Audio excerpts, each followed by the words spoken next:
All right. Once again, why UFOs? Operation Trojan Horse. John A. Keel. And there's no plot to cover up the truth, but a sensible decision made by men whose minds have been boggled by just a glimpse of the overwhelming reality they encountered in their search for evidence to prove or disprove the existence of UFOs. And we're on Chapter 7, Unidentified Airplanes. Conventional prop-driven airplanes with discernible wings and tails are an integral part of the UFO mystery. Although international law requires all aircraft to bear identifying markings and license numbers on their wings, tails, and fuselages, none of these mystery airplanes bother to comply. They are usually a dull gray or black and display no insignia of any kind. Often they are seen flying very low at night in UFO flap areas, and the pilot's cabin is usually brightly illuminated. Customarily, conventional planes flying at night do not have brightly illuminated cockpits because it would interfere with the pilot's night vision. These pirate aircraft have been busy all over the world since 1896. At 2 p.m. on the afternoon of Monday, July 22, 1968, one of them appeared in the clear skies over the airports of San Carlos de Bariloche, outside the city of Bahia Blanca. So Bahia Blanca, should I pronounce it? Argentina. Sorry if I butchered that name. It circled the field lazily at an altitude of 200 feet, apparently preparing to land. Innumerable witnesses, including pilots, police officers, and airport employees, paused in whatever they were doing and watched. The arrival of an airplane at a busy airport in broad daylight was hardly an earth-shaking event, but there was something very odd about this one, something very odd indeed.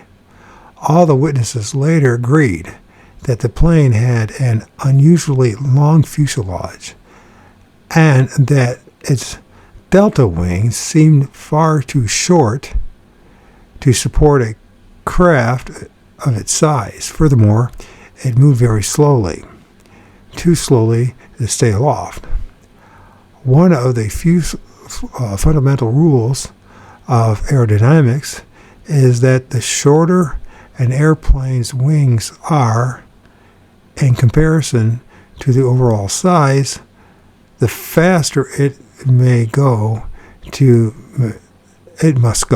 maintain lift.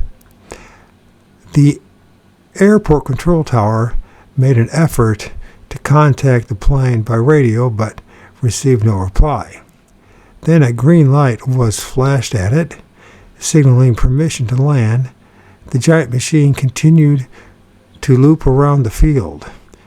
When it reached the end of the runway, the end of runway 28, it suddenly rolled over on its axis and completing a 360-degree turn in remarkably little space. Astonished viewers on the ground studied it through binoculars and could find no markings or insignia except for 3 small black squares. And one large one on the fuselage. None of the airport employees could identify the make or design of the plane. They had never seen anything like it before. Even though they were familiar with everything from constellations to U-2s, it seemed to glide rather than fly and made only a slight hissing noise. After a few minutes, it picked up speed and shot away to the southeast. Argentine authorities were never able to identify this stranger and explain the incident. The newspaper La Raison carried the story on July 25th, 1968. It was investigated by Miss Edith Garrett from England's Flying Saucer Review. The Bahia Blanca sector of Argentina was beset by a wide variety of UFO sightings, landings, and alleged contacts throughout 1968.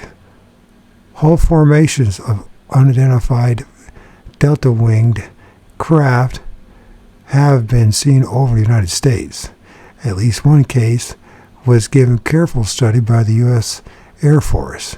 Project Blue Book, report number 14, lists as unidentified the following incident. A naval aviation student, his wife, and several others were at a drive-in movie from 21:15 to 22:40 hours, 9:15 to 10:50 p.m. on Sunday, April 20, 1952, during which time they saw 9 groups of objects flying over. There were from 2 to 9 objects in a group, and there were about 20 groups. The groups of objects flew in a straight line except for some changes in direction accomplished in a manner like any standard aircraft turn. The objects were shaped like conventional aircraft. The unaccountable feature of the objects was that each had a red glow surrounding it, and it was glowing itself, although it was a cloudless night. A government official in Washington, who must remain anonymous for obvious reasons, I don't know what that is, recently told me about a sighting he had made while living on Long Island in 1957. His dog had started to bark and howl one night, he said, and he stepped outside in time to see a huge delta-winged aircraft passing swiftly overhead in total silence. It was surrounded by an eerie reddish glow. He had never seen anything like it before and decided to call the local Air Force base. He reported what he had observed, and the next day an officer called him and asked for additional details, admitting that several other people had reported seeing the same thing, except for a few experimental types. Delta-winged aircraft were very rare in the 1950s. UFO enthusiasts and their organizations are largely concerned with unusual configurations such as discs and flying sausages. Not saucers, sausages. But the Aerial Phenomena Research Organization, APRO, has received one especially intriguing, quote, mystery plane, end quote, report which they have investigated as thoroughly as possible. The witness voluntarily submitted to a lie detector test, answering questions conceived by trained psychologists. His name is William Hertzke. Hertzke? I guess that's how you pronounce it. A rancher in Calgary, Alberta, Canada, and he passed those tests. A full chapter is devoted to this case in the book UFOs Over the Americas by Jim and Coral Lorenzen. One morning in October 1965, Mr. Hertzke, I don't know how to pronounce that, Hertzke, I don't know what it is, was horseback riding in a pasture on the Circle J Ranch near Calgary when he saw what looked like a small airplane parked on the ground. It was a silver gray color with sweep black delta wings. He estimated that it was about 60 feet long, with a wingspan of about 12 feet, and the fuselage was 4 to 5 feet deep. He rode over to it and examined it cautiously. The exterior, he reported, was irregular like a waffle. A transparent plastic-like dome covered the cockpit. Through it he could see complicated instruments, a 14-inch TV screen, two small transparent glass-like buckets, seats. There were no visible motors, propellers, or jets, and no insignia or identifying marks of any kind. He saw no sign of life around the object, and his work schedule did not permit him to return to it again later for another look. Hertzke's description, which is much more detailed than we can present here, is most extraordinary. Although the object had a conventional tail and delta wings, its interior and its waffle-like exterior placed it in a class by itself. Apparently, it was built for very small pilots. It flew on some unknown principle, which did not require jets or propellers. Incidentally, conventional sailplanes and gliders have exceptionally long wings, while this object had very short ones. If you were to glimpse this kind of aircraft passing slowly overhead, you probably won't even give it a second glance. And it says here, there have been many UFO sightings of objects described as having a roughened or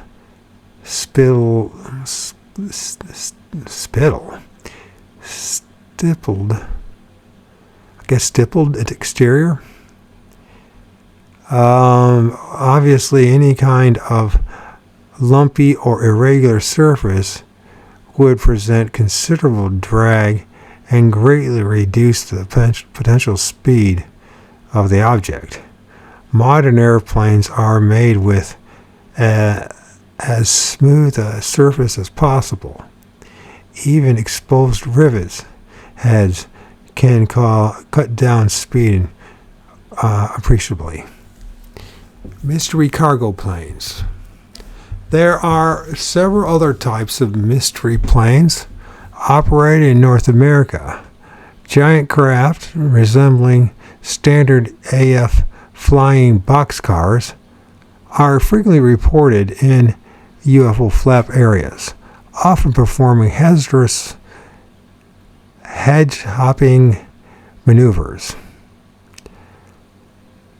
One group of witnesses on the outskirts of Gallipolis, Ohio, told me that they had been seen mysterious flying lights in their hills and fields for 30 years. They also remarked, without any prompting on my part, that, quote, big cargo planes, end quote, came over the hills a couple times a month. And, quote, sometimes they're so slow we think they're going to crash, end quote. These cargo planes are multi-engined and a dull gray color. The area does not lie on the direct route between the distant Ohio AF bases and Charleston, West Virginia airport. Furthermore, hedge hopping over the treacherous hills and mountains of Ohio and West Virginia would be foolhardy.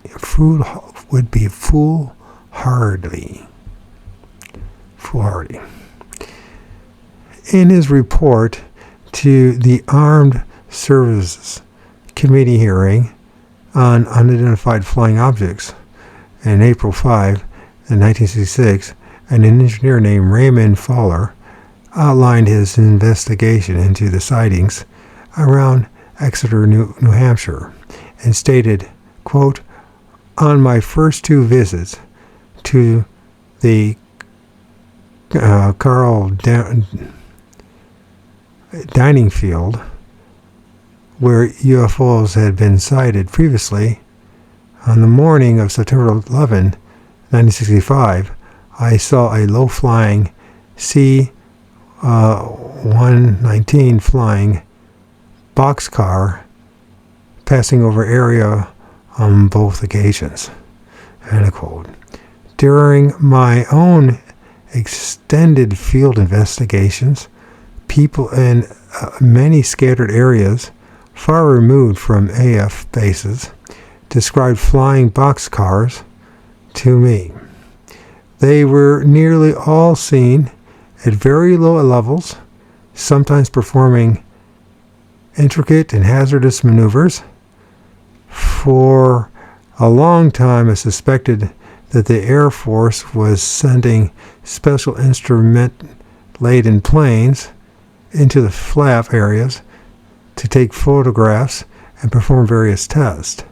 But eventually, the circumstantial evidence mounted, and I had to discard this plausible theory for an implausible one, i.e., that aircraft resembling C-119s were being deployed in flap sectors, but they weren't related to the Air Force. Small planes of the single engine type are also frequently observed at low altitudes, sometimes flying back and forth in search patterns over places where UFOs have been seen to alight.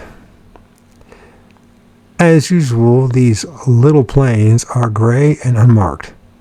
They have been reported in Texas, Florida, and West Virginia by competent witnesses, some of whom have studied them with binoculars. They, like their larger counterparts, they fly at night with their cabins fully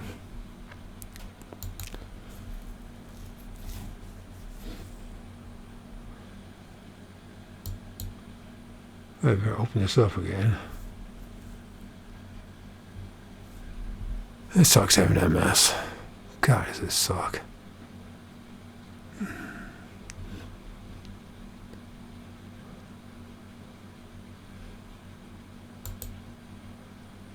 Says so their cabins fully illuminated, and they have often been seen hedge hopping and rainstorms and blizzards at night when no private pilot in his right mind would even consider taking off.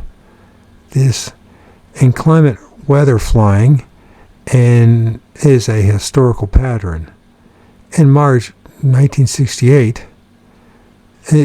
experienced UFO watchers in Point Pleasant, West Virginia, told me of seeing a formation of low-flying UFO-type lights over Highway 62 at night in a raging snowstorm. Directly behind the lights, there was a small single-engine plane, keeping close to their heels despite the high winds and billowing snow. The year before, early in April of 1967, I had pursued a peculiar flying light from the TNT area and abandoned World War II ammunition dump north of Point Pleasant to the steep hills behind Henderson, West Virginia. I joined a cluster of people on the hilltop just as the twin-engine plane circled and flew directly at us at tree-top level. As it drew closer, it cut its engines and glided over our heads, and an idiotic maneuver when flying the treacherous updrafts surrounding the steep hills and valleys. The cabin was brilliantly illuminated, and the pilot was visible since it was about 9 p.m. and pitch dark. This seemed doubly stupid. Here we had a pilot who was flying at treetop level over very dangerous terrain, yet he deliberately cut his engines and blinded himself by turning on his cabin lights. I sprang into my car and dashed across the Ohio River to a little airfield in Gallipolis, Ohio, to see if the Mad Flyer had landed there.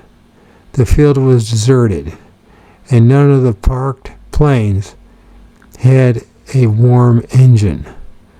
In any case, few sensible private pilots care to indulge in low-level night flying, and few would be willing to risk their license by performing stupid and dangerous stunts over populated areas. The mystery planes of 1934. A Swedish researcher, Mr. Fresen, is that how you pronounce it? Has recently been going through the Stockholm newspapers of 1930s, piecing together the many fragments of the forgotten Scandinavian flap of 1932 through 1938. He had uncovered more than 90 detailed reports thus far and has tediously translated them into English for us. They form a startling picture. Beginning in 1932, large unmarked airplanes began to appear over northern Sweden, Norway, and Finland. They were always described as gray. They frequently appeared during raging blizzards and circled towns, railroads, forts, and ships at sea. Very often these planes would cut their engines while they circled. Many of the descriptions were of huge multi-engine machines. One group of 5 witnesses declared they had seen a giant plane with 8 propellers. In several accounts, groups of 3 planes were sighted at one time. There were almost no private planes operating in Scandinavia at that time. The giant Chinese Clipper was still under development in the United States. So the giant China Clipper was China Clipper was still under development in the United States. And the clumsy Ford trimotor had cornered the market and was being used by a few commercial airlines then operating. In 1926, Admiral Byrd and Floyd Bennett had flown a Fokker that's how you pronounce it, Fokker Admiral trimotor from Spitsbergen, Norway to the North Pole. Their flight had received considerable publicity in Scandinavia at the time, and the photos of their plane had been widely published. 6 years later, when the mystery planes began to appear, many of the witnesses compared the craft to Byrd's Fokker. The Swedish government took these reports most seriously. In 1934, no less than 24 Swedish Air Force biplanes were sent to the isolated, thinly populated section where the ghost flyers were being reported. A thorough search of land, sea, and air was held. Conditions were so hazardous that 2 of the Swedish planes crashed during the search.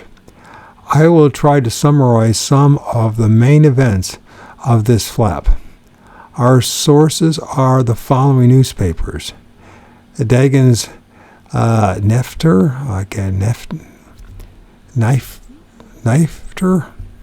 Stockholm's Tidningen, I don't know how to pronounce these words, Vaster Bolton Skurian, fuck it, I'm not going to say that. I ain't going to waste my time with that. And the New York Times. The Dispatcher published on January 22, 1934, described some early sightings. Petya, the permanent curate in Langstreck, had reported that he had been seeing mysterious planes in the area for the past 2 years. Last summer, the ghost flyer passed over the community 20 times, following the same route each time, southwest to northeast. On 4 different occasions, the plane appeared at very low altitude, but no marks and insignias were visible. One of the plane's altitude was only a few meters above the parsonage. For a few seconds, 2 persons were visible in the cabin. The machine was grayish in color and single-winged. The Current had not reported this earlier because he thought the flyer had been reported by the coastal population. The Curate, as I was next to Curate, as I say Current, it's supposed to be Curate. These words I don't use. Published reports are scanty until December 1933, but as with 1909 New England reports, we are led to believe that there had been many sightings before that. Our first item briefly describes a sighting on Christmas Eve, December 24, 1933. Calic, a mysterious plane appeared from the direction of Battersea about 6 p.m. Christmas Eve, passed over Calic and continued westward. Beams of light came from the machine searching the area. On December 27, 1933, the New York Times devoted almost a full column to the audible appearance of a mystery plane directly over New York City during a fierce snowstorm. At 9:30 a.m. on December 26, people throughout Manhattan heard and sound and heard the sound of an airplane apparently circling overhead in the blinding storm. An NBC newscast mentioned it, and reports were soon telephoned in from all points of the island. The Times stated, a check of the various calls indicated the flyer had gone as far as 72nd Street and circled above Central Park, and then proceeded north to the vicinity of 231st Street and Sedgwick Avenue, the Bronx. For a time, no further reports came in, but about 2:25 p.m., the sound of the motor was reported over Riverside Drive and 155th Street. All fields in the Metropolitan District reported there had been no flying during the day, and no stray planes had dropped down from the snowy skies. The planes in 1933 were simply not capable of operating under such severe weather conditions, nor is it likely that any known plane could have remained aloft for 5 or 6 hours in a blizzard. But this one seems to have done so. It was never identified. There was a similar incident over London, England, in February of 1934. New York Times, February 4, 1934. In Scandinavia, the Ghost Flyer stepped up his activities immediately after Christmas, just as the 1909 flap had occurred during Christmas week. It was seen flying back and forth over the Norwegian border, with reports coming in from Tärnaby, Sweden, and Lagmo, Norway, Vefsn, Norway, on December 28, 1933. The Swedish Flying Corps number 4 was ordered to Tärnaby to begin an investigation. A minor mystery developed when Lieutenant George Engelhard Wenberg from the artillery regiment in Gotland, Norway, set out on skis from Tennis for a trek to Storlien. Storlien? I don't know if I pronounced these names right or not. Which would take him through the heart of Ghost Flyer country. He was never heard from again. Search parties, including planes from the Norwegian Air Force, looked for him in vain. On January 4th, 1934, a group of 3 men started out to find him. They failed to return on schedule, and new rescue parties were organized to look for them. The trio had vanished. Even the New York Times was licking its chops over the growing mystery. On January 10, 1934, the Times Stockholm correspondent reported the Swedish Air Force had already lost 2 airplanes without loss of life in an effort to locate the base of the strange plane. Concern is now felt for Lieutenant Wenberg, who disappeared on foot on Christmas, and for a party of 3 skiers forming a rescue party. Military headquarters reported today that the search for the 4, along with along the Norwegian border had been fruitless. The 3 missing men turned up suddenly at the New Style station on January 12th. The newspaper did not explain their overlong period of absence. No published interviews with them have been located. Lieutenant Weinberg's tent was found on January 17th, and his frozen body was discovered 2 or 3 miles from the campsite. Although fierce blizzards had been raging in the area, he had left his skis and all his equipment in his tent and had gone into the mountains on foot to meet his death. There were no further published reports or explanations of the sequence of events. What impelled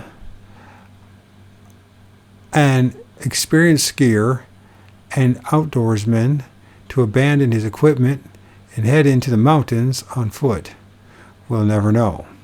While Lieutenant Weinberg was wandering around the mountains of northern Norway, the ghost flyer was busying himself over 3 countries. Approximately 1/3 of all the published reports of January through February 1934 were of sightings made on Sundays. The Swedish officials openly referred to the ghost flyer as the Sunday Flyer. Several landings were reported in scattered areas, and these all took place on Wednesdays. Traces were found in the snow at some of these landing sites, suggesting the mystery planes were equipped with skis.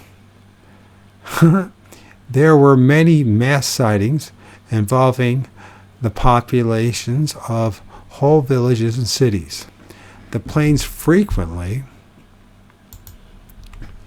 flew over during snowstorms, sometimes circling low over villages and projecting powerful searchlights at the ground. Let's run down some of the many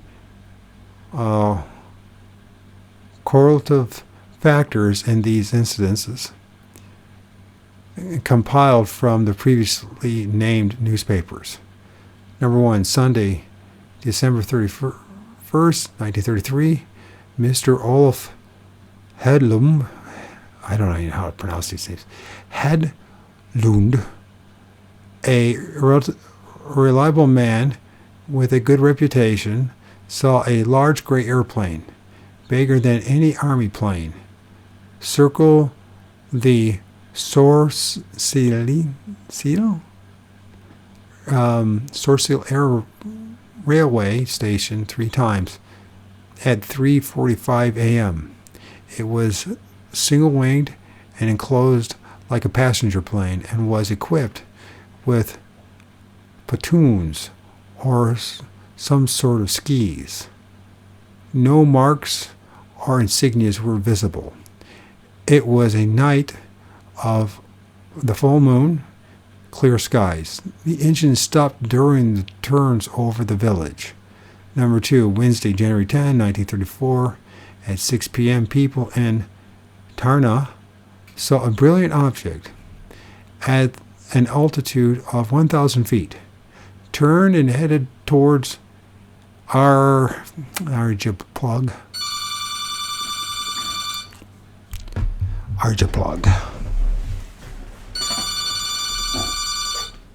Hello?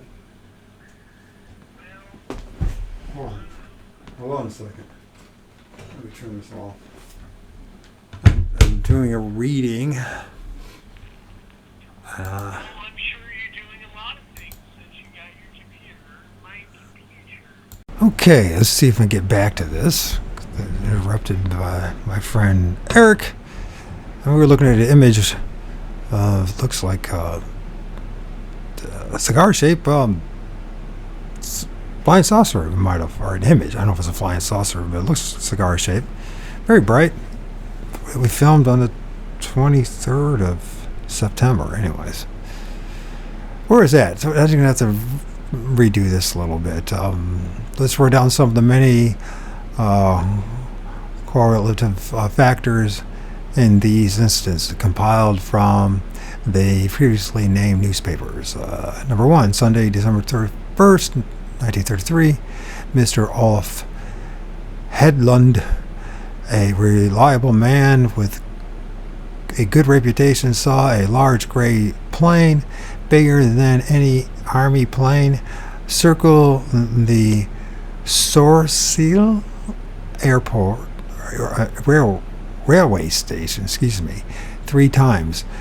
At 3:45 a.m., it was single-winged and enclosed, like a passenger plane, and was equipped with pontoons or some sort of skis. No marks or insignias were visible. It was a night of a full moon, clear skies. The engine stopped during the turnover.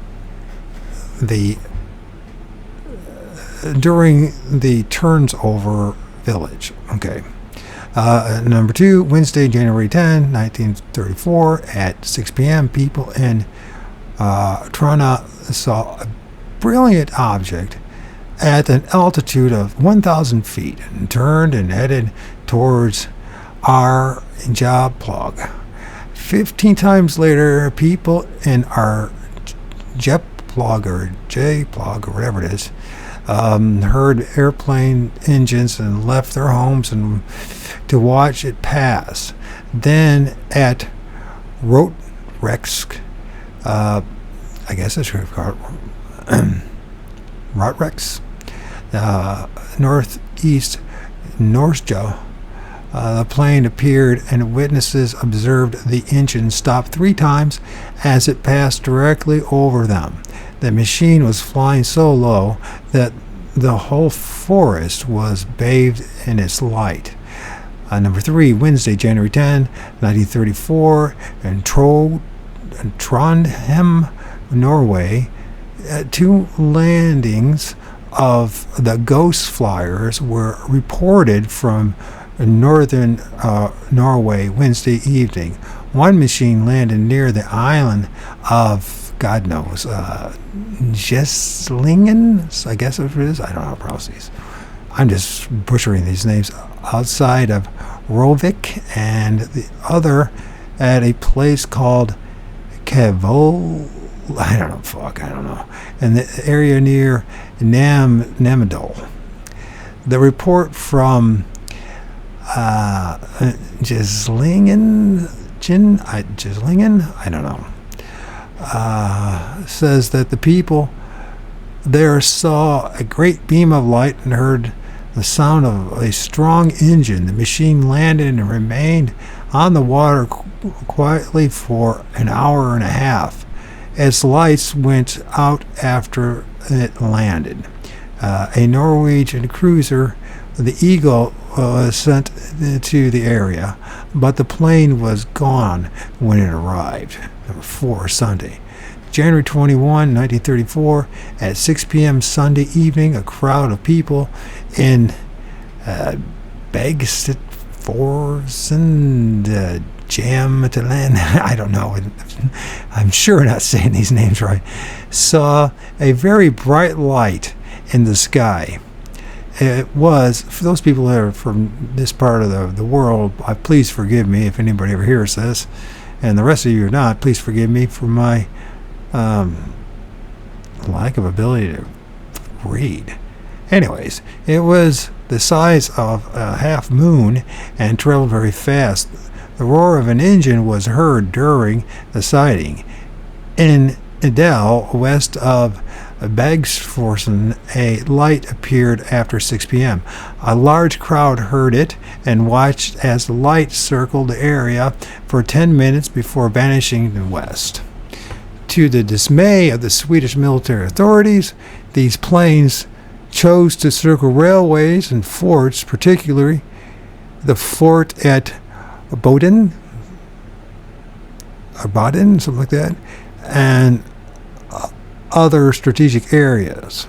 Many of the sightings were of lights only, often described as blinding, and the old familiar searchlight was described in one account after another. When a large gray plane chose to circle low over the Norwegian freighter Trojan, outside of Trosum or something like that, Trosum, I don't know, Norway, and just Tuesday, January 23rd of 1934, it projected a blinding beam of light onto the ship's deck, lighting up like the daylight. Captain Sigvard Olsen said the pilot was visible in the illuminated cabin and that he wore a hood of course, and big black glasses or goggles. Hoods and big black, and that's, yeah, this is all spirits. The known part of the flap really began in earnest on Saturday, January 6th, with many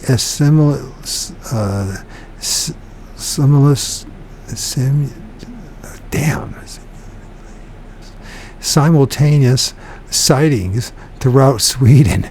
There were other peaks on Monday, January 8th, and Wednesday, and January 10th, and Saturday, and June 20th, and Sunday, June 21st, and Tuesday, June 23rd, and Thursday, June 25th, and Tuesday, February 6th, and Sunday, February 11th. Published reports in February declined sharply as the military authorities moved into the flap areas and began in-depth investigations. These investigations were apparently most thorough, for the Swedish, Finnish, and Norwegian defense departments took a very dim view of the whole situation. Their air territories were being invaded. From the sighting data, it is apparent that many airplanes were involved, not just one or two. Most of these planes were larger than ordinary military planes, and they were able to operate in foul weather over treacherous mountainous territories. Such an operation called for well-equipped base staff with mechanics and linked to supply lines to provide the necessary fuel, spare parts, and logistical needs. Despite a thorough search by the armed forces of three countries, no such bases were ever discovered. Aircraft carriers were still being developed, and the ones then available could handle only a few small biplanes. In 1942, the United States modified the carrier Hornet to transport General Doolittle's twin-engine B-25s to the coast of Japan, where they launched their raid against Tokyo. But the B-25s could not land again on the carrier and had to fly on to China. Hitler had just come into power in 1933, and the Luftwaffe did not yet exist. The Soviet Union did not have the planes, or more important, the motivation for such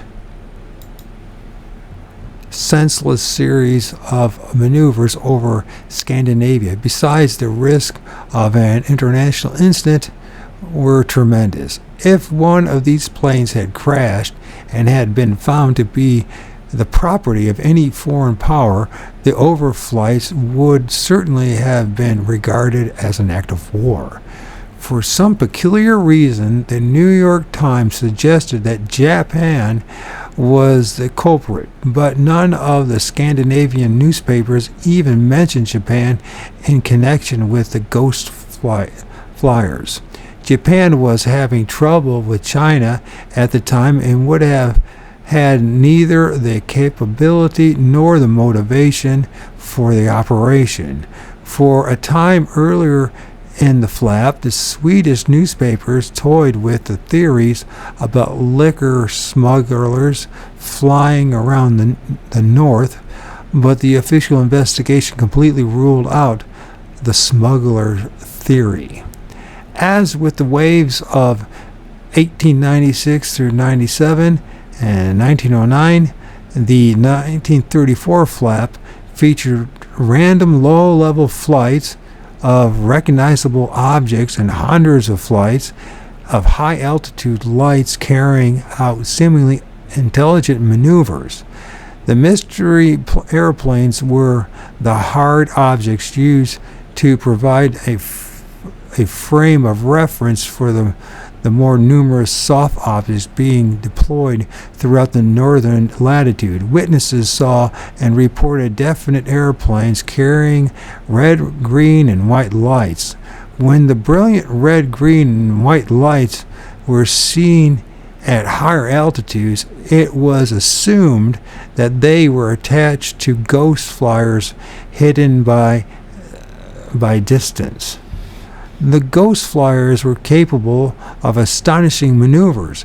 The airplanes could cut their engines at low altitudes, sometimes only 100 feet or so in the air, and circle not once but 3 or 4 times without power.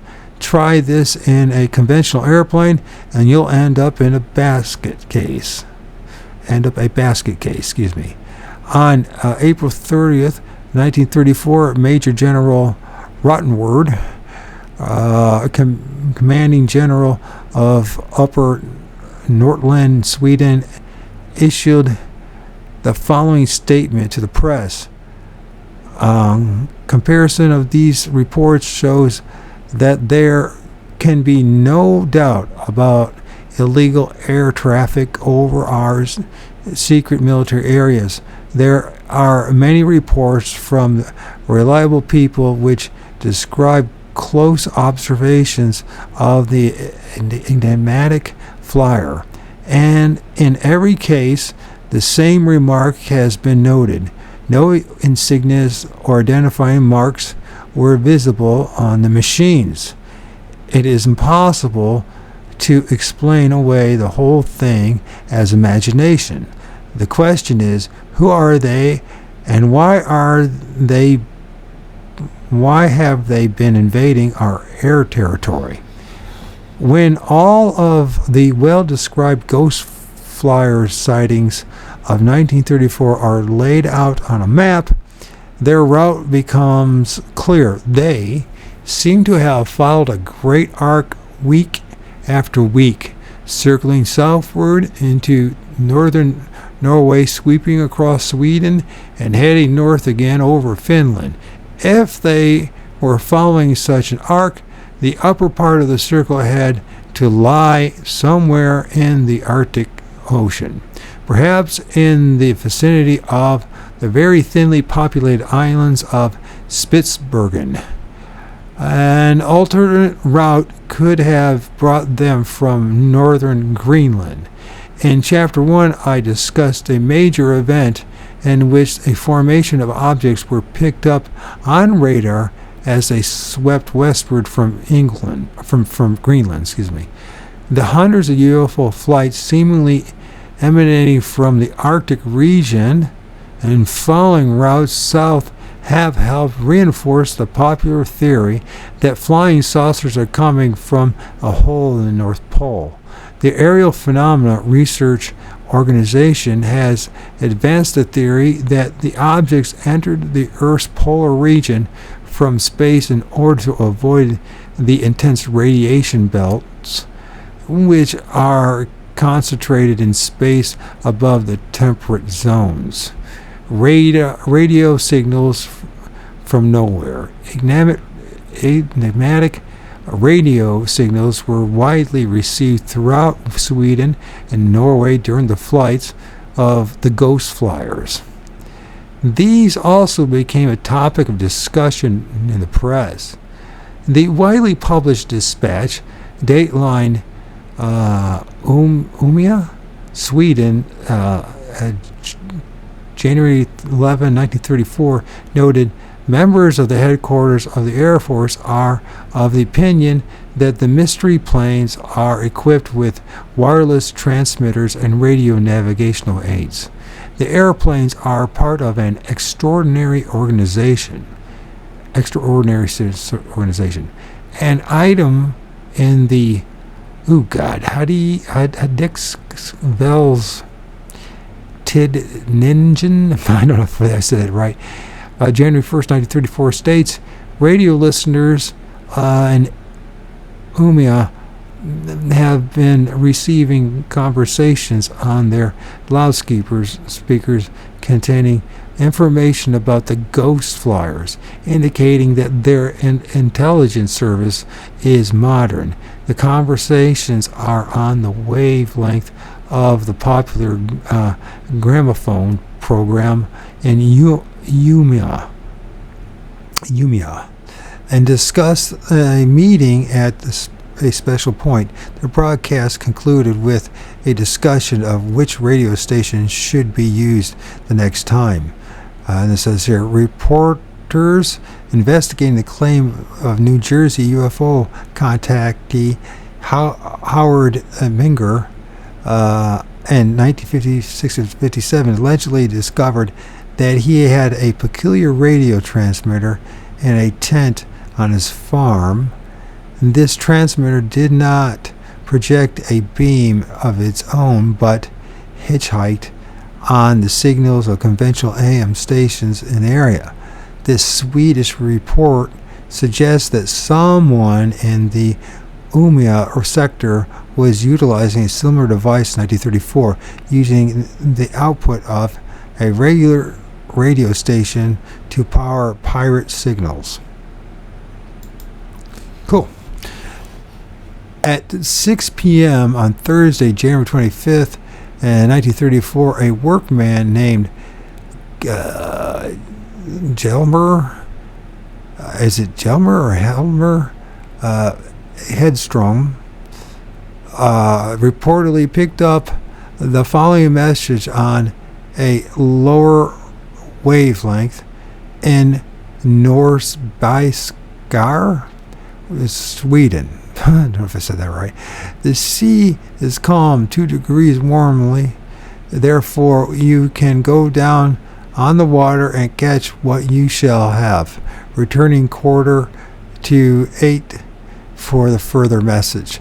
There was also statements on wind directions and positions, all in broken Swedish, but Hedstrom couldn't remember all of it.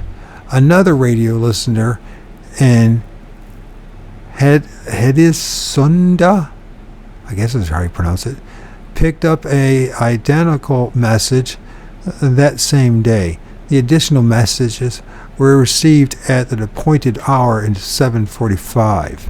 Some messages came over the 900-meter band. Others were received between 230 through 275 meters. The majority of all the 1934 signals took place at 6 p.m., no matter where the local. The flap died down in March of 1934, but there were periodic reports throughout the 1930s. Here one dateline, Hardston, Norway, November 21st, 1936. Reports of a mysterious light have arrived from several different places. The Norwegian Telegraphic Agency correspondent learned of the sightings during an interview with the 6th Division. An inquiry into the reports is being conducted by the country constabulary constabulary. I don't know, constabulary. I don't know what the hell it is. The division has also received a message about mysterious lights seen Tuesday evening out in Troms. There is every reason to believe that the observations are real. During the last sightings in Upper Norway, many people received mysterious radio signals. I want to see what I'm... Okay, correspondence learning sites, division requires...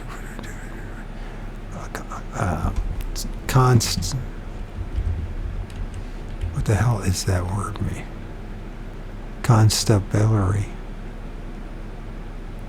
Constabulary.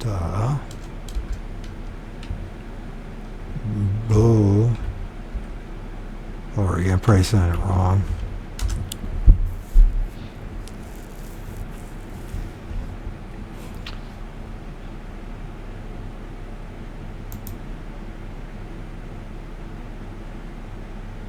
Constabulary. Constabulary. I said that completely wrong. It's the constables of a district collectively relating to constabulary.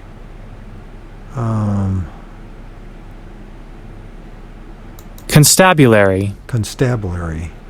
The constabulary. Why didn't I know what that even meant? What is the example of constabulary? A local constabulary refused to take him into custody. Fortunately, the constabulary caught him a blow. I am informed of the constabulary authorities. So it's the constables. I know when I lived in England, there's constables of constabulary. Okay. All right. If I heard it, I haven't heard that word in 30-some years, so that was bugging me. Anyways, the ghost flyers returned to Scandinavia in 1936 following the same routes and patterns from 1934 sightings. They were again accompanied by baffling radio signals. The New York Times correspondent who had tried to blame Japan in 1934 now accused Germany of broadcasting the signals, but now the Scandinavian newspapers mention Germany in connection with the planes or the radio station signals. So we say, but none of the Scandinavian newspapers mention Germany in connection with the planes or radio signals. When a brilliant glowing object pursued a railroad train across the Midwest 1937, the New York Times, August 15, 1937, quoted an astronomer who explained the incident as being caused by Venus. I hardly need mention that the populations of northern Scandinavia are very familiar with the northern lights and other routine atmospheric and astronomical phenomena. It is unlikely that they would pay too much attention to something that seemed to have been a natural explanation. We have two widely separated reports from 1937 that deserve notice here. On Thursday, February 11, 1937, the crew of a fishing boat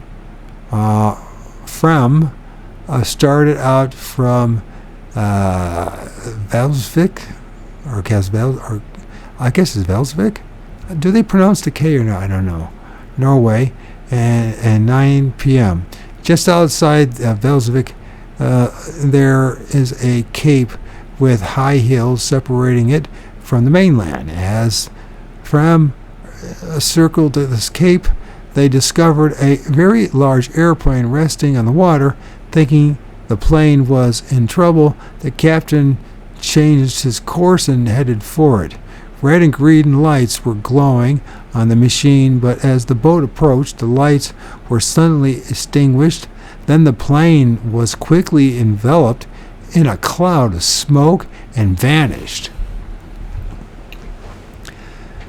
At noon the next day, Friday, February 12, 1937, unknown aircraft appeared over Vienna, Austria, and circled the city. This event was unusual enough to be widely noticed in the European press. Apparently, the identity and origin of the plane were in doubt for some reason.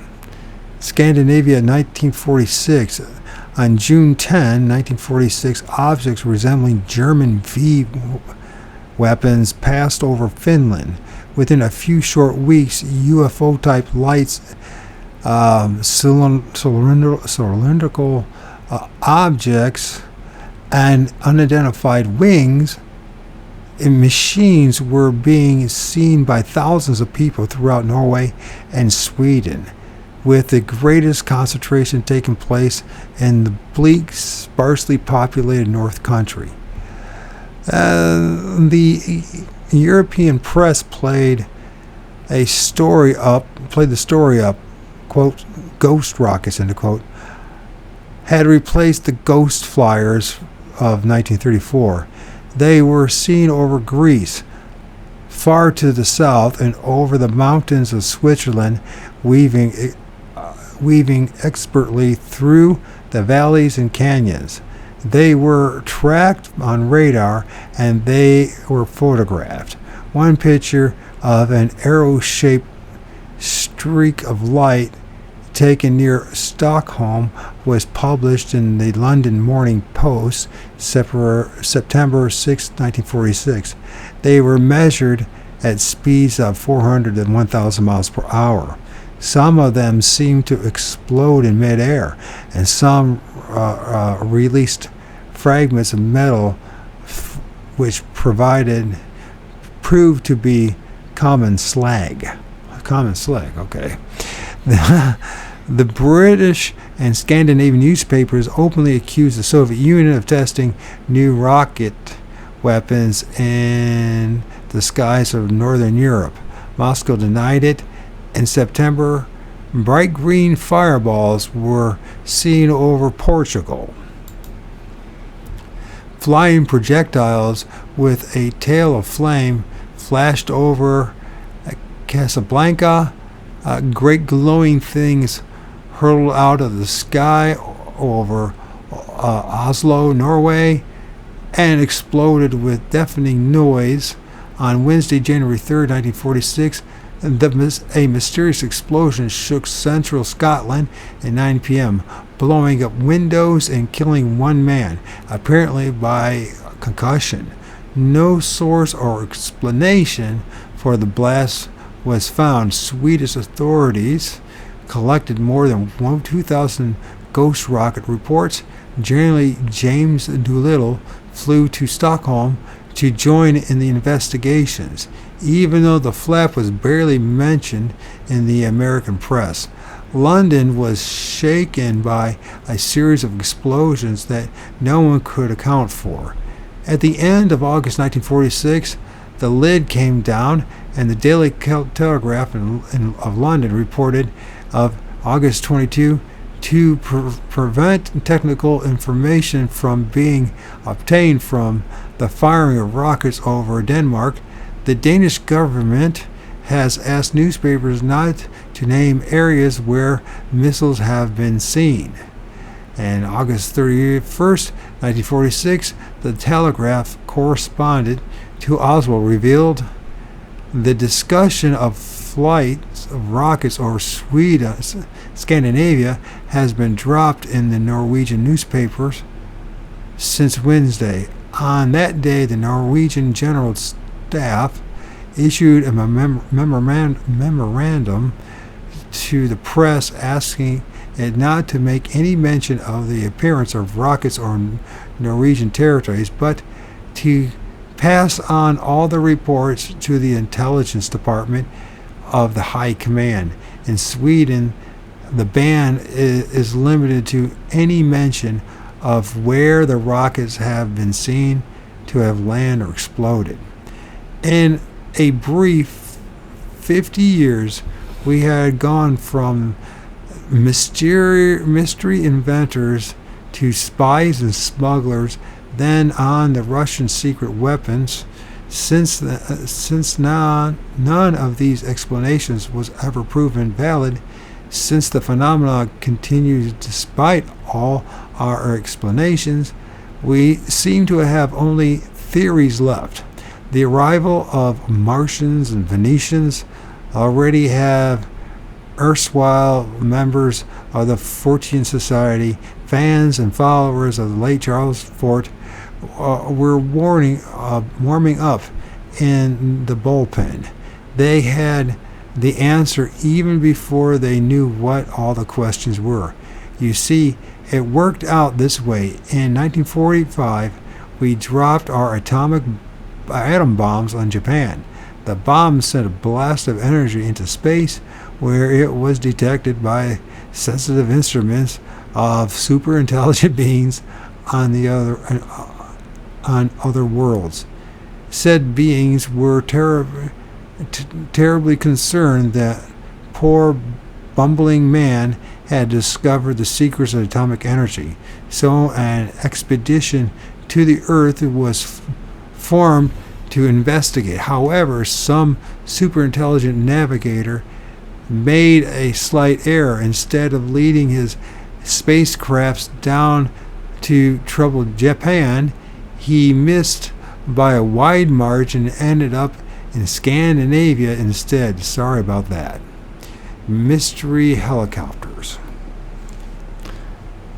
Thousands of sightings of phantom dirigibles and mysterious airplanes from 1896 to 1938 provide us with a substantial body of evidence which indicates that the phenomenon is actually flexible and that it tailors itself to adopt acceptable forms for the time periods in which it operates.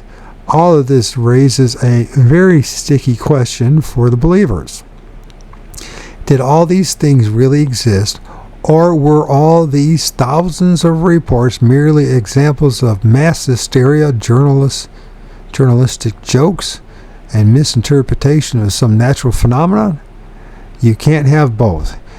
Either a very large percentage of all these reports are honest and valid, or they're all pure poppycock.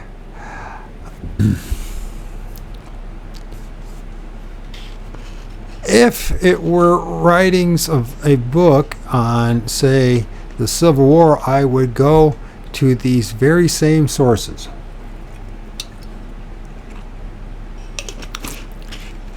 Old newspapers, historical records, letters of actual participants, and I would produce a book which would be accepted by scholars and historians with little or no questions asked. But flying saucers have been dragged down by the amateur theorists and thrown into disrepute by the believers of extraterrestrial visitants. Their efforts have produced skeptics who have found the obvious flaws in the beliefs and have therefore decided that all UFO data are equally invalid. If a farmer of the 1860s found in the Civil War and left behind a packet of scrolled letters describing his experience, historians would pounce on those letters and quote them over and over again in scholarly tomes. But if this same farmer saw an unusual object in the sky over California in 1875 and reported it to local newspapers in the form of a letter, that printed letter would have become a source of controversy today. Skeptics would dissect every word and debate the man's frontier semantics.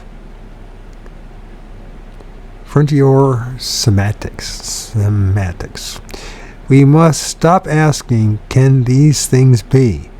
And begin asking, why are there these things? Why are there these things? Misguided souls might make up stories about wonderful spaceships from Mars, but would they make up stories about seemingly conventional airplanes and helicopters? Yes, we have phantom helicopters too.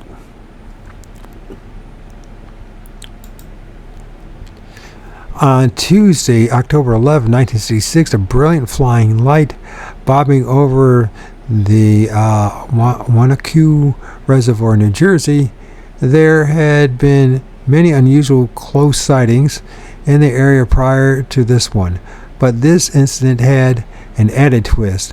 A formation of mystery helicopters turned up minutes after the object left.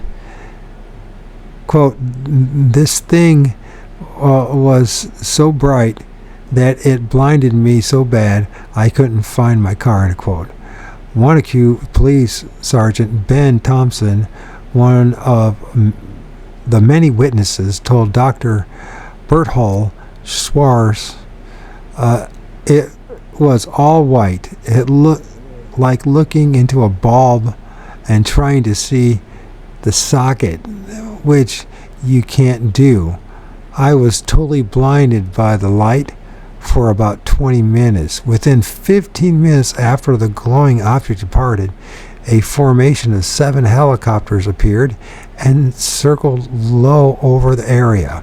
They were accompanied by 10 or 12 jet planes. Lines of cars were parked all around the reservoir, filled with eager UFO watchers. They knew a helicopter when they saw one, but they were all baffled by this unexplained group of chopters. Police Sergeant Robert Gordon discussed in his own bewilderment, I've never seen 7 helicopters at one time in this area before in all my life, and I lived here for 40 years. Science writer Lloyd Mellon investigated the Wanacue incident, and he checked with all the local Air Force bases, airports, and even the Pentagon. All denied knowing anything about these planes and helicopters. The Civil Aeronautics Board was baffled too. No one could throw any light on the mystery, nor did it seem plausible that the Air Force could have acted so quickly, in particular since no one ever formally reported any of the Wanacue sightings to the Air Force directly.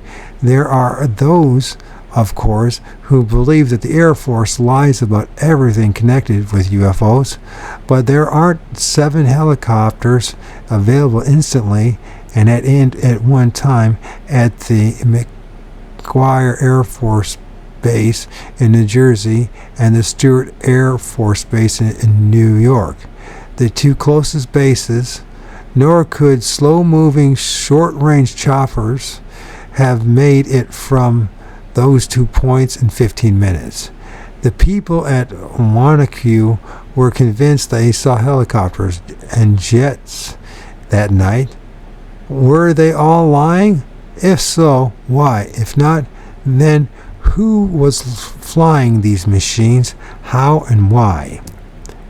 The North Vietnamese were pitifully short of Air Force, especially helicopters. Nevertheless, late June 1968, a formation of inexplicable lights appeared over Ben Hai River, and one non-existent helicopter was reportedly shot down. Robert Stokes, Newsweek's Vietnam correspondent, was there. Here's his report, Newsweek, June 1st, 1968. July 1st, 1968. It was 11 p.m. and the U.S. Army Captain William Bates sat in front of a radio set at his regimental headquarters at Dung Ha. Is it Dung Ha? Is that what it is? Just then, a Marine forward observer came on the air reporting that he had spotted through his electronic telescope 13 sets of yellowish-white lights moving westwardly at an altitude of between 500 and 1,000 feet above the Ben Hai River, which runs through the middle of the DMZ. Bates immediately checked with authorities at Dung Ha to see whether there were any friendly aircraft in the area of the reported sightings. He was told there was not. Then he checked with the counter-battery radar unit at at Alpha 2. The northmost Allied outpost in one corpse. I think that's what it means. One corpse or I corpse. Is it I corpse or one corpse? Maybe it's I corpse. I know I've never was in the military. Within minutes, the answers came back from Alpha 2's radar trackers. The blips were all around him, 300 degrees. By 1 a.m., so maybe that is one core. Yeah, that's what it is, because it looks like the same. One core. I can't tell there's a difference. I core or one core. I think it was I core, and then by 1 a.m., U.S. Air Force and Marine jets were scrambling at Da Nang in pursuit of the unidentified objects. 45 minutes later, a Marine pilot radioed that he had just shot down a helicopter. But when an Air Force reconnaissance plane equipped with infrared detectors, which picked up heat, flew over the area, it could find no evidence of burning wreckage. All it could confirm, the plane reported, was a burn spot. These objects were tracked on radar nearly every night over the demilitarized zone that June. They were never identified, and there was little reason to believe that they were actually Vietcong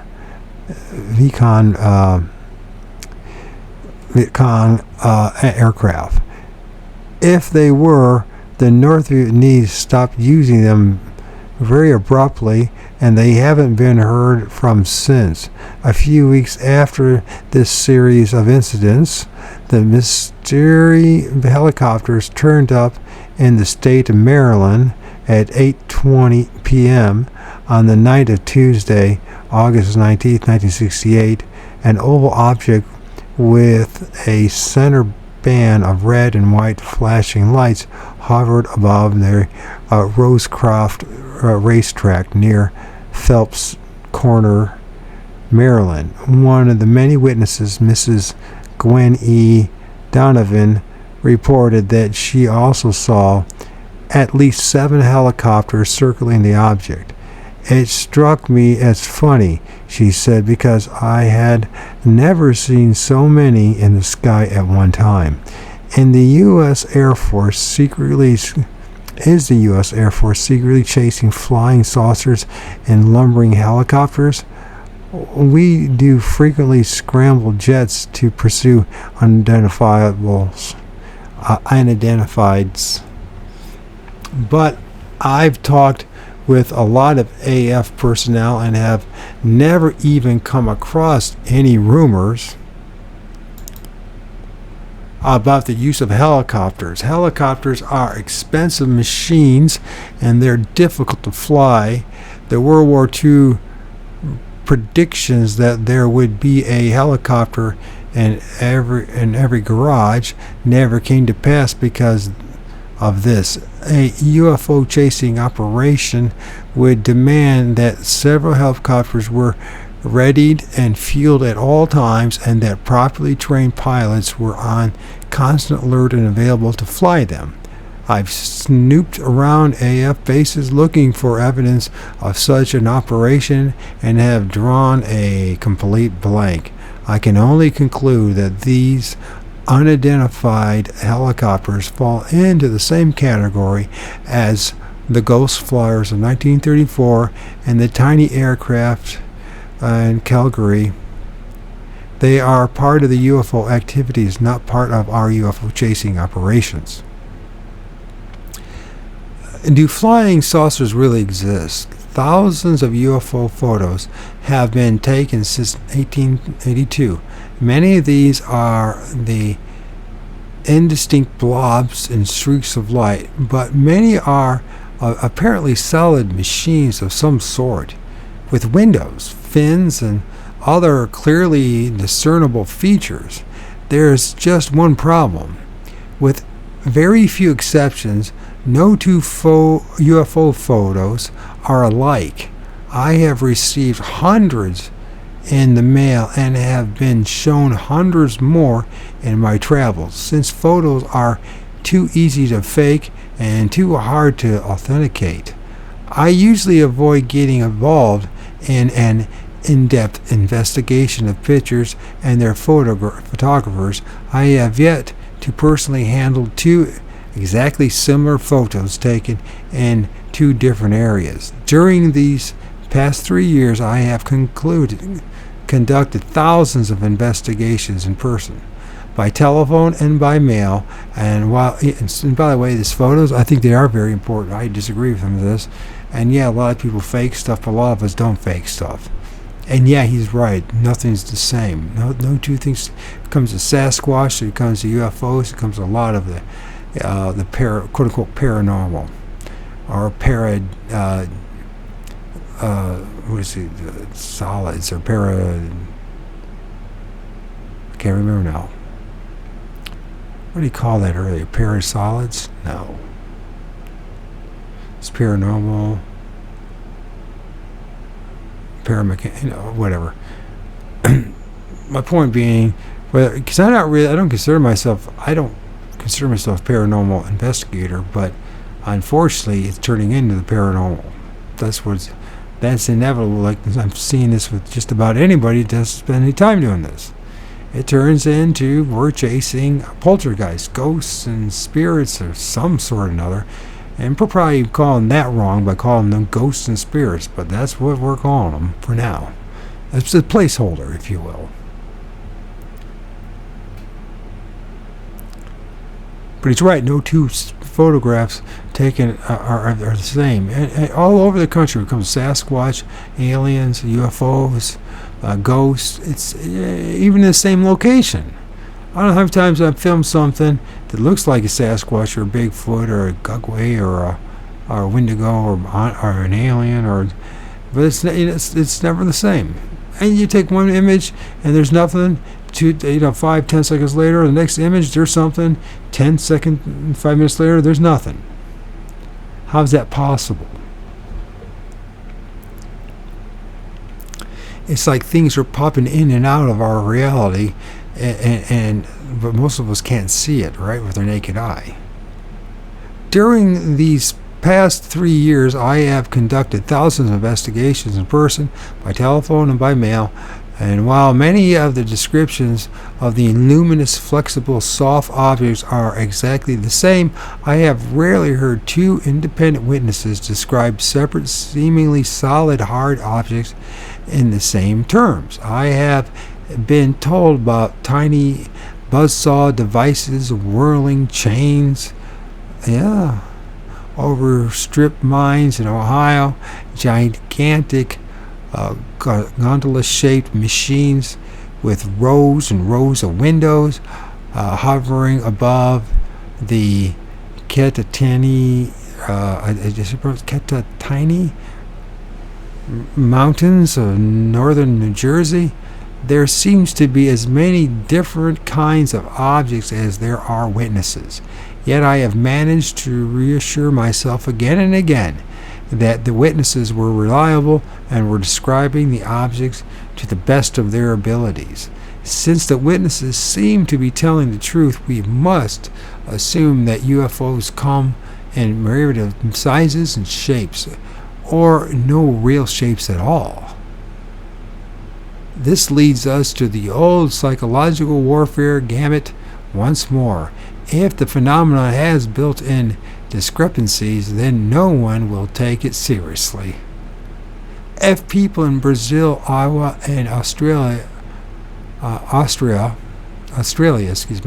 are all given exactly the same descriptions, then the scientific and military establishment would have to take their subject far more seriously. Project Blue Book report number 14 tackled this problem. Air Force teams ran 430 unidentified reports through a computer hoping to come up with a basic model. They ended up with 12 very different basic models. From the thousands of reports compiled since then, it is obvious that there may be 1,200 to 12 million different types. 12 objects described in report number 14 have rarely been seen since 1955. So there may not be any type at all. Our UFO catalog now contains flying cubes, triangles, hexagons, donuts, spheres, objects shaped like giant metal insects, and transparent flying jellyfish. I know this all sounds bizarre, doesn't it? But he's telling you the truth here, man. And the problem is, we're dealing with something that is ultra-dimensional, supernatural. It's bizarre. It's like a damn light show. It's part of the Matrix. It's part of the soul trap Matrix we're in.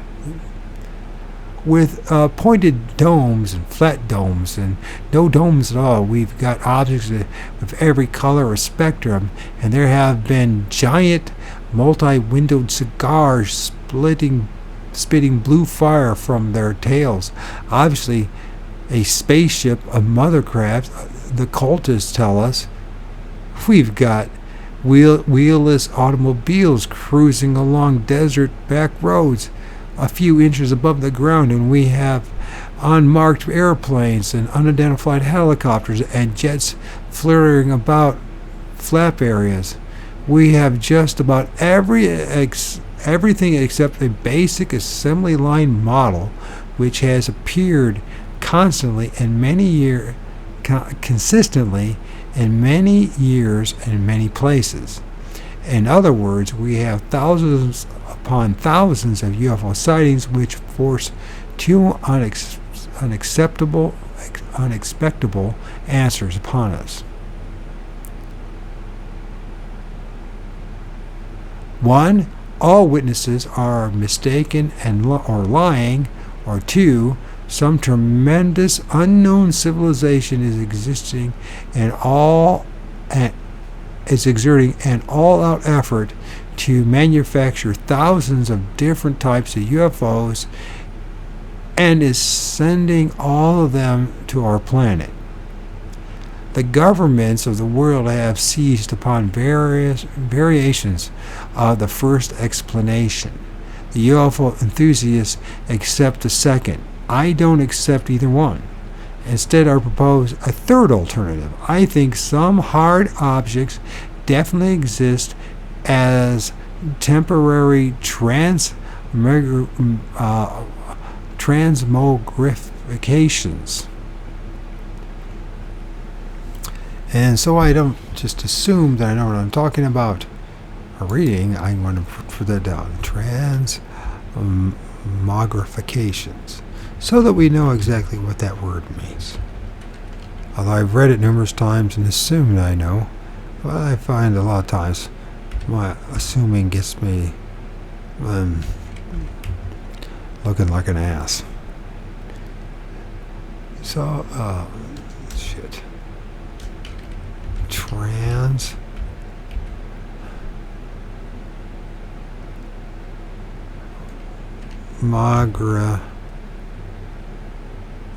Just get patience with me.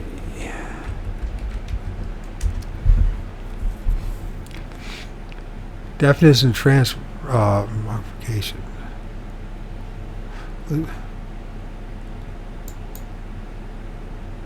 Let's go with the pronunciation first. So I have to make sure I'm pronouncing it right.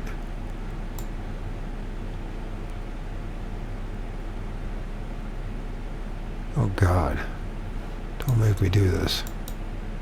Transmogrification. Transmogrification. Transmogrification. Transmogrification. Transmogrification. And then we'll go with meaning. Transmogrification, meaning.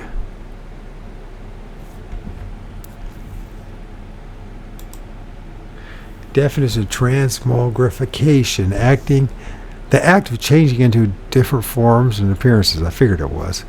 especially a fantastic or grotesque one. Okay. We probably all knew that anyways, but I just want to make sure. So instead, I propose a third alternative. I think that some hard objects definitely exist as temporary transmogrifications. They are disc-shaped and cigar-shaped, and they leave indentations in the ground when they land. When witnesses have touched them and have even been inside them, these hard objects are decoys, just as the dirigibles and ghost planes of yesteryear may have been decoys to cover activities of the multitudinous soft objects. My real concern is with these soft objects. They hold one of the keys of the mystery. There are countless sightings of objects which change size and shape in front of the viewers, or split into several smaller objects, each going off in different directions. In some cases, this process was reversed, with several small lights converging together to form a single large one, which then went dashing off. Over and over again, witnesses have told me in hushed tones, I don't think that thing I saw was mechanical at all. I got the distinct impression that it was alive.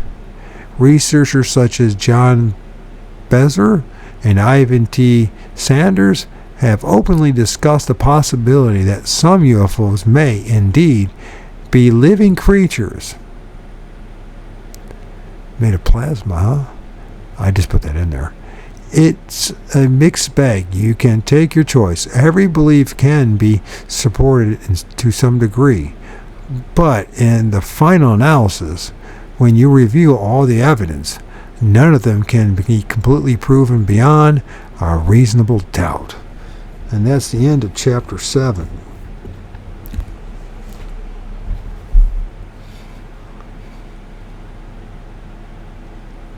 Chapter 7 was brutal. Sorry, folks. So that was unidentified airplanes. So we are almost halfway through the book. We have, it looks like, 8 more chapters, and next one will be charting the enigma. For those who had enough patience to listen to me, thank you very much. Thank you. For those who didn't have enough patience to listen to me, I understand. I'm very imperfect. I got a lot of fucking issues. But one of the things I want to do is find out the truth about the things that I've seen and witnessed. I want to know what the hell's going on about this reincarnation soul trap matrix that we live in, because it's a nightmare, and I don't want to come back here. I don't know about you, but I don't want to come back here. So, saying that, let's end it.